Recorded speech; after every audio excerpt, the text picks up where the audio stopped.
तर मान्सून आपला सध्या चालू आहे, भरपूर अतिवृष्टी होत आहे आणि त्या अनुषंगानं रत्नागिरी शहरात जे खड्डे पडलेले आहेत तर ते बुजवण्यासंबंधी आणि नागरिकांना जो होणारा त्रास आहे त्यासाठी पक्षाचे सर्व कार्यकर्ते आले, त्यांच्याशी आमची सकारात्मक चर्चा झाली। माननीय पालकमंत्री महोदयांनी ज्या आम्हाला सूचना दिल्या मागच्या आठवड्यात की हातफोडीची खडी वापरून वगैरे ते खड्डे भरायचे, त्या अनुषंगानं नगर परिषदेकडून काम चालू आहे। आम्ही जे काही खड्डे भरत आहोत येत्या 2-3 दिवसात आम्ही सर्व शहरातील खड्डे भरण्याचं आमचं टार्गेट आहे। त्या दृष्टीने आम्ही काम करत आहे, नगर परिषद काम करत आहे।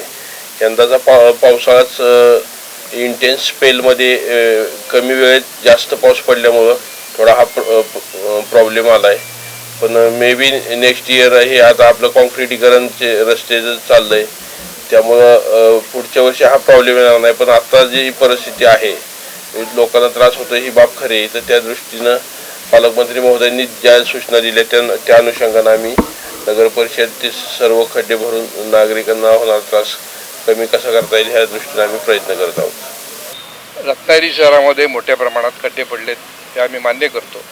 त्या पद्धतीने आज जे खड्डे भरण्याचं जे काम चालू आहे त्यामध्ये जो चिरा वापरून जो काय खड्डे भरले जातात ते चुकीचं आहे, त्याचं म्हणजे उलट ते त्रास होतो त्याचा उलटा। तर आम्ही आत्ता आम्ही सगळं शिवसेनेच्या वतीने आज शिष्टमंडळ भेटलं आणि शिवना एवढं सांगितलं की तुम्ही जे खड्डे भरताना हातफोडी घ्या, हातफोडीवर त्याच्यावर खडी टाका आणि ते दाबून जर तुम्ही भरलं तर ते चांगलं होईल आणि तर ते व्यवस्थित भरले जाते। दुसरं म्हणजे तुम्ही बांधकाम खात्यामध्ये कमीत कमी 15, 20, 25 माणसं बघतायत।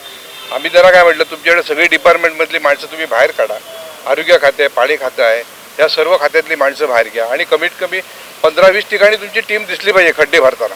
तर फक्त एकाच भागात तुम्ही खड्डे भरताय ते चुकीचं आहे आणि मोठ्या प्रमाणात खड्डे भरलेले आहेत। पालकमंत्री या 8 दिवसापूर्वी आले तेव्हा पण त्यांनी सुद्धा शिवना सांगितलं नाही, आदेश दिलेले होते की लवकरात लवकर खड्डे भरा। पालकमंत्र्यांनी आज मोठ्या प्रमाणात निधी शहराला दिलेला आहे। आज नगरपालिकेत पैसा नाही असं नाही आहे, निधी भरपूर दिलेला आहे। त्याप्रमाणे जे आता मुख्याधिकारी आहेत, प्रशासक राजवट आहे, तिथं लोकनियुक्त बॉडी नसल्यामुळे प्रशासकाच्या हातात काम आहे आणि ते प्रशासक जे काम करते त्यांना आम्ही आज सूचना करण्यासाठी आज आम्ही शिवसेनेच्या वतीने सगळे पदाधिकारी नगरसेवक आहोत, सगळे आम्ही भेटायला आलेलो। रस्त्यावर दिसतील नगरपालिकेचे आज 10-20 माणसं तुमची रस्त्यावर दिसत आहेत, पण ही जर तुम्ही माणसं दिसतील तर मोठ्या प्रमाणात खड्डे भरले जातील।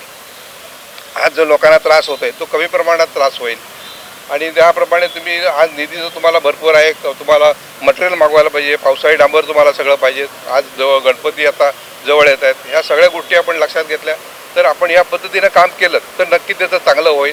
शहरामध्ये आज लोकांना त्रास होतो आहे त्याची आम्हाला कल्पना आहे, म्हणून आज शिवसेनेच्या वतीने आज आम्ही मुख्याधिकाऱ्यांना भेटायला आलो आहे। त्यांना त्या पद्धतीने सर्व कार्यकर्त्यांनी आम्ही त्यांना सूचना दिलेल्या आहेत, त्याप्रमाणे आज शिव म्हणाले की आजच्या आज आम्ही खड्डे भरायला काम सुरू करतोय। टाइम्स डिजिटलला लाईक करा, सबस्क्राईब करा, शेअर करा आणि बेल आयकॉन दाबायला विसरू नका।